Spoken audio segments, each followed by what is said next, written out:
네, 이번 시간에는 경매 실체를 공부해 보도록 하겠습니다. 이제 경매 실체는 우리 협회에서 굉장히 강조하고 중요하다고 여기는 그 강의 중에 하나죠. 우리가 이제 간단하게 생각을 해서 뭐든지 경매든 뭐든 정확한 어떤 모습을 알아야지 그것을 제대로 공략하지 않습니까? 수능을 앞두고 있는 입장에서 이제 무슨 과를 내가 지원을 할까? 그래서 무슨 학습 설명회, 대학 설명회, 입시 설명회 이런 걸 다닌단 말이죠.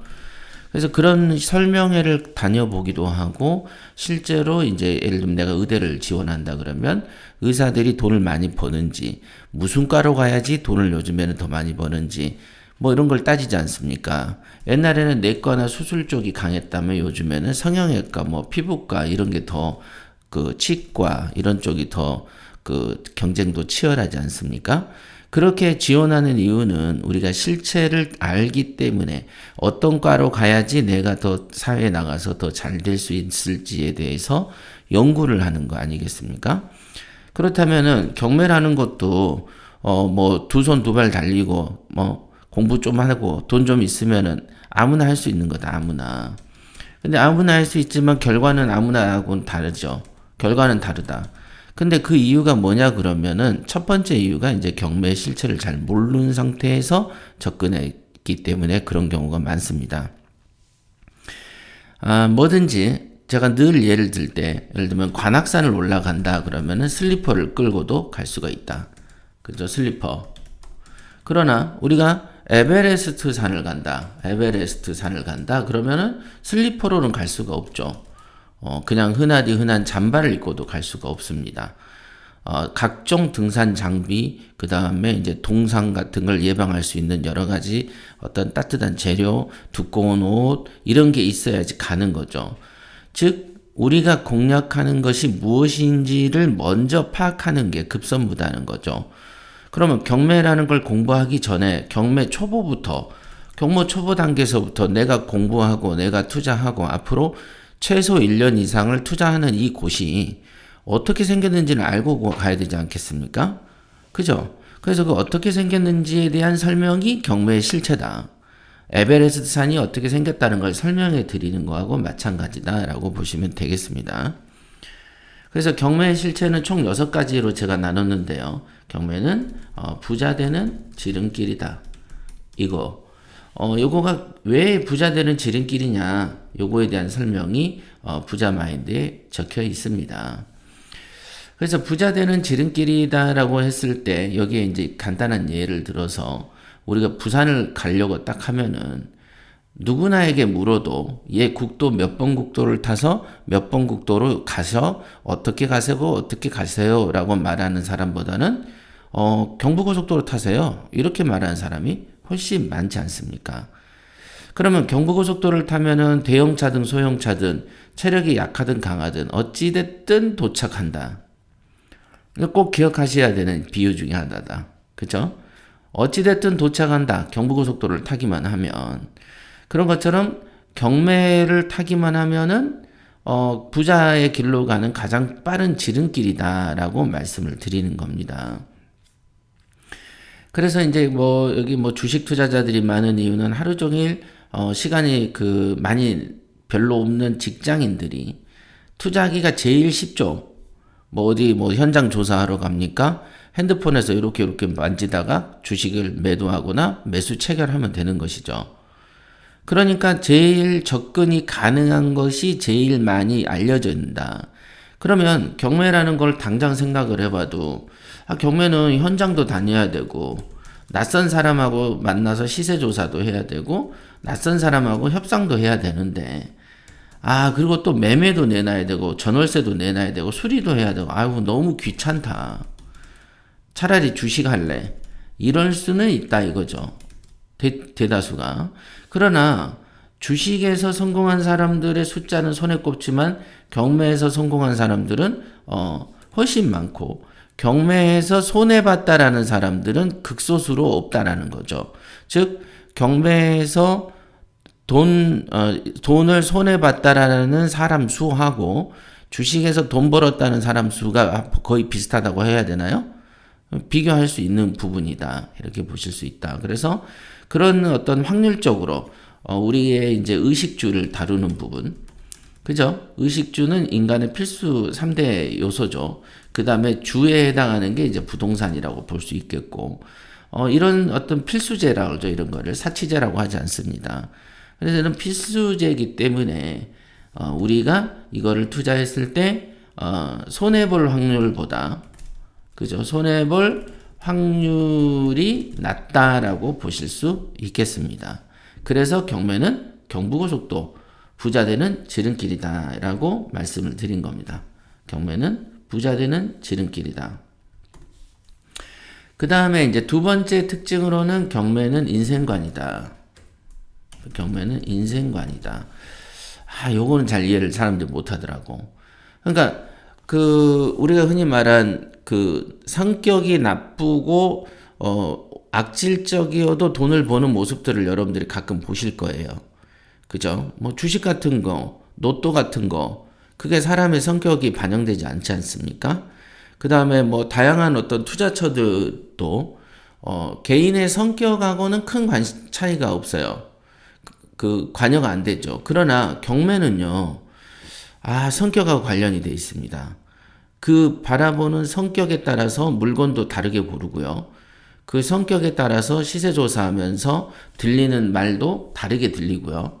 그 다음에 성격에 따라서 명도도 다르게 하고요. 성격에 따라서 인테리어도 다르게 하고요.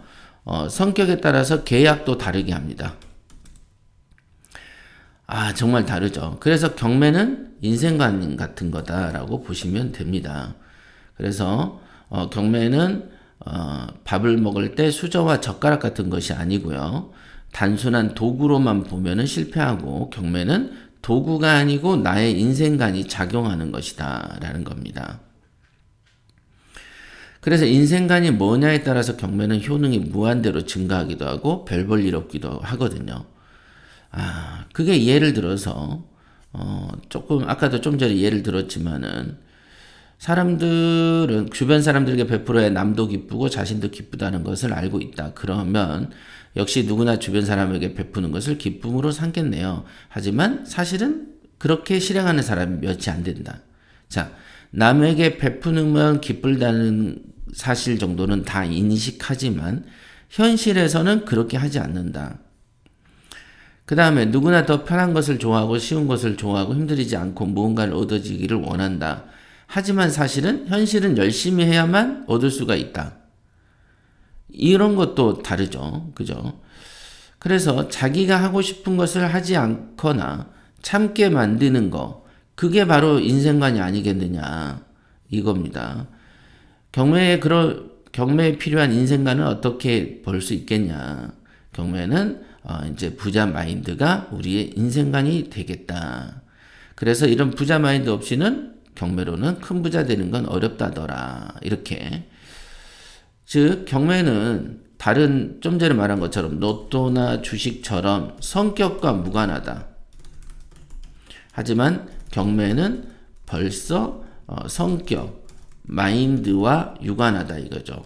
그 마인드는 협회는 항상 부자 마인드라고 얘기하죠. 적게 먹을수록 1등 할 확률이 1등이 될 확률이 높아진다. 희한하죠. 적게 먹는데 많이 먹으려고 해야 되는데 적게 먹어도 1등을 하게 된다. 이게 참 성격이 좌지우지 되는 영역이에요. 정말 중요합니다. 경매에 있어서의 그 사람의 성격이 곧 돈이라고 보시면 됩니다. 희한하게 그렇습니다. 희한하게. 왜 그렇게 적었는지에 대해서는 여러분들이 생각을 해보시면 되겠습니다. 저는 이제 이런 어떤 아웃라인을 설명드리는 거니까 이 강의를 들으시면서 그래 경매는 부자 되는 지름길이 많네. 다른 재테크들은 조금씩 가치가 올려서 팔려고 하는데 경매는 이상하게 매달 떨어뜨려서 판매하네. 그것만 가지고도 차익이 크죠. 그러니까 경매는 부자 되는 지름길이구나.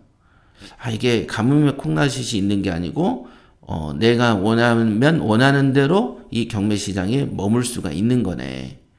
이런 거를 아셔야 된다는 거고, 또 경매는 개인의 성격이 좌지우지한다. 다른 어떤 종류의 재테크보다도 더. 경매는 인생관이구나.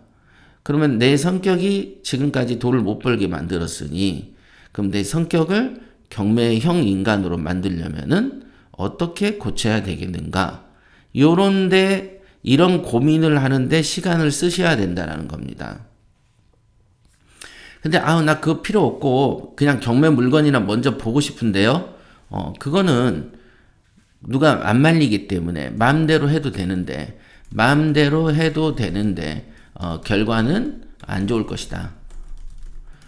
그래서 강의 들으러 다니는 거 아닙니까? 이런 거 알려주는 거 들으려고. 개인의 직성대로 지 마음대로 할 것 같으면 강의를 들을 필요가 없죠. 네. 경매는 그 다음에 명검과 같다. 명검이라는 것은 예로부터 주인이 따로 있다.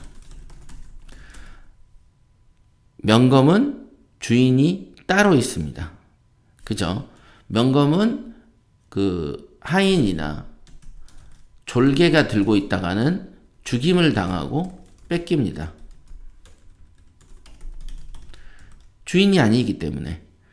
그러나 명검은 고수나 장군이 갖고 있는 것이다.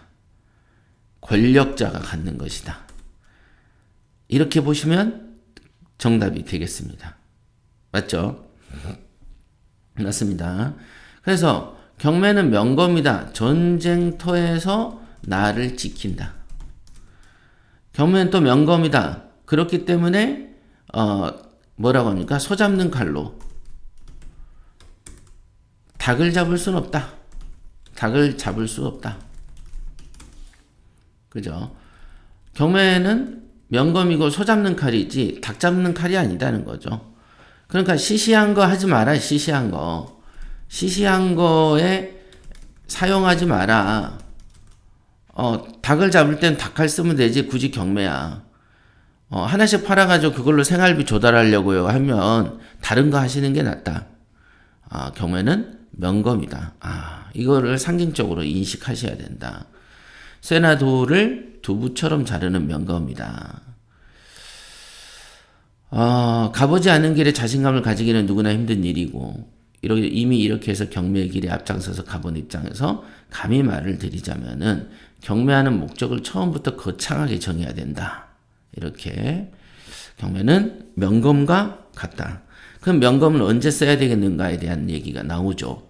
그래서 부엌에서 재료 다듬는 데 쓰는 것이냐, 아니면 전쟁터에서 빛을 발휘하겠는가. 당연히 전쟁터에서 빛을 발휘하겠죠. 그리고 명검은 항상 장부가 들어야 되는 것이지 쫄병이 드는 게 아니죠. 즉 경매는 장군이 해야 되는 것이고 전쟁터에서 사용하는 것이지 부엌에서 사용하는 것이 아니다. 그러니까 경매로 갖는 꿈이 작다면 필패한다. 이거는 뭐 결과를 보나 안 보나 빤한 것이고, 그러니까 대체적으로 경매 초보들이 항상 경매의 실체를 몰라서 엉뚱한 짓을 한다. 경매의 실체를 안다면 해서 안 될 짓들이 있다. 그것을 과감하게 해버린다 이거죠. 뭐 경매면 경매지 무슨 실체냐. 그 생각부터가 틀렸다라고 지금 알려드리고 있는 겁니다. 자, 요렇게 요거는 이제 제가 옛날에 백만장자 마인드란 책에서 실내 온도를 20까지 맞춰지면요, 예를 들면 25도로 맞춰놨는데 온도가 20도까지 떨어지면 보일러가 다시 25도 올립니다. 그죠? 30도까지 올라가면 보일러가 작동을 멈추고 25도까지 떨어뜨리죠. 그럼 나의 꿈이 어디냐에 따라서는 올라가기도 하고 낮춰지기도 하고 그렇습니다. 그러니까 우리가 현재 안 좋다고 해서 현재 안 좋은 상태라고 해서 안 좋은 목표를 삼으면 안 된다. 항상 목표는 높게, 항상 꿈은 크게, 그 꿈을 이루기 위해서 진지하게 공부해야 된다. 대충 뭐 어디 기초 강의 몇 개 듣고 대충 권리분석 강의 들으면은 돈이 벌리면은 누구나 돈 벌게요. 그러나 그렇지 않을 것이다. 자, 그 다음에 경매는 경부 고속도로다. 그거는 아까도 말씀드렸죠. 경매에는 부자되는 지름길이다. 서울에서 부산 가는 가장 빠른 지름길은 경부 고속도로다. 그러니까 경부 고속도로를 타기만 하면은 부산 간다. 아, 가장 빠른 길이다. 경부 고속도로가 직선이 아니고 구분길도 있다. 그러나 구분길도 굽이굽이 있고 4차선이다가 2차선도 있고 도중에 공사 중이기도 한다. 그래도 가장 빨리 가는 길은 경부 고속도로다. 그러니까 굽기도 하고 공사 중이기도 해도 경매는 가장 빠르게 우리를 부산으로 데려다 줄 것이다. 요 얘기를 이제 설명한 것입니다. 그 다음에 이제 마지막의 특징은 경매는 부동산의 도매 시장이다. 참 중요한 비유들이죠. 그죠? 우리는 거의 90% 이상을 어디서 삽니까? 소매 시장에서 물건을 삽니다. 그렇죠? 그러다가 예를 들면 이제 남대문 시장, 동대문, 그 다음에 어디입니까? 가락시장, 이런 데가 있다. 이제 대형 할인 매장도 있지만은 어찌됐든 이런 곳에서는 도매시장이라고 한다. 도매시장이라는 것은 지방의 소매업자나 서울의 소매업자도 이 도매시장에 와서 물건을 저렴하게 받아서 동네에서 소매 가격으로 판매하는 것이다. 그래서 경매는 부동산의 도매시장 같은 것이다. 라고 실체를 정리하는 것입니다. 실체. 그래서 저렴하게 산다. 저렴하게 산다가 아니고 저렴하게 살 수 있다. 기회다. 새로운 시장이다. 4차원 세계다. 여러분들이 힘을 들이지 않고서도 저렴한 가격에 구매할 수 있는 시장이다. 이렇게 생각합니다. 그래서 경매는 도매시장입니다. 우리가 백화점에 가서 옷을 깎으려고 할 때 저쪽에서 정찰제입니다. 이렇게 얘기를 합니다. 그러면 정찰제란 말을 듣고서는 그냥 그대로 주고 사죠. 근데 남대문에서는 어때요? 그냥 무조건 깎으려고 하죠. 콩나물 가격 500원도 깎으려고 그러는데 이 가격은 부동산은 5천만 원을 깎아주는 게 아니고 5억 원을 깎아주기도 하는 시장이다, 이게. 근데 왜 이런 데 가서 500원, 1000원짜리 깎으려고 시장에서 그렇게 노력하면서 왜 경매는 하지 않습니까? 이해가 안 된다. 그죠? 감정가 5억짜리 물건이 한 번 유찰되면 4억 원이 되는 세상. 정말 기가 막힌 세상이죠. 이런 것들이 어찌 보면은 경매의 가장 큰 매력이다라고 볼 수가 있을 것 같습니다. 이거는 부자 마인드 책이죠. 이거는 제가 2006년인가 8년에 쓴 책으로, 요거는 지금 봐도 두고두고 봐도 괜찮은 책이고, 그 당시에 제가 가지고 있는 모든 지식을 담아서 적어 놓은 것입니다. 저도 이제 경매 강의를 많이 하다 보니까, 경매 강의를 많이 하다 보니까 어떤 일이 벌어지냐면, 사람들이 이 좋은 시장에서도 돈을 못 벌더라. 그리고는 금방 경매 업계를 떠난다. 이유가 뭔지를 가만히 이렇게 관찰해 보니까 결국은 이 실체를 잘 모르더라. 그래서 실체도 모르고 어떻게 경매를 시작하지? 원래 이렇게 실체를 잘 알아야지 제대로 간다라는 걸 저가 알아서 그런가? 그 공부라는 건 이렇게 해야 되는 것인데, 그거에 대해서 너무 모르고 사람들이 막 시작한다는 거죠. 막 시작하고 막 포기하고. 그렇습니다. 그래서 경매는 보석과 같다. 이런 거. 요거 이제 마지막 경매 특징이었고요. 보석이라는 것은 남한테 뺏기지 않으려고 하는 것이고, 급하게 잡아야 하는 것이다. 빼앗기면 안 된다. 급하게 잡아야 된다. 이게 경매는 보석 같다라는 것입니다.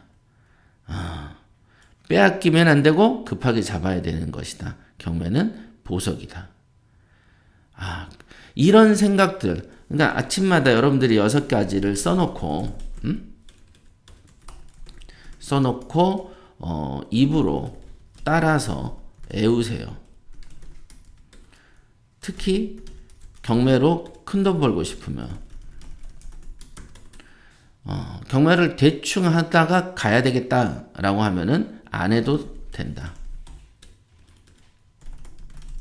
하지만 이게 내가 정말로 경매가 보니까 이렇게 도매 시장으로서 크게 떨어지는 시장이라면 내가 금년에는 자본이 없어서 크게 못해도 기술을 닦으면서 내년에 기회가 올 때까지 기다려야지.